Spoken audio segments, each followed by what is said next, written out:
Do you bloat after meals or feel full for hours?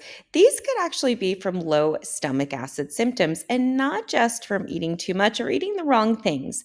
In fact, by the age of 50, nearly 50% of adults produce significantly less stomach acid, leading to poor digestion and chronic fatigue. If you're new to my channel, welcome. My name is Dr. Erica Steele. I am a holistic doctor and a board certified naturopathic doctor holding 7 degrees in my field, all in the natural healthcare space. I like to say that I went to school so you don't have to, combining science with spirit. So, low stomach acid is one of the most common and often misunderstood root causes in functional health. So, we're going to uncover top signs that you may not be digesting properly. So, one of the main ones is bloating, especially after protein heavy meals. Burping, indigestion, or feeling overly full is also a symptom. Also, too, fatigue due to lack of amino acid absorption, and sometimes your blood sugar can go up and down as a result.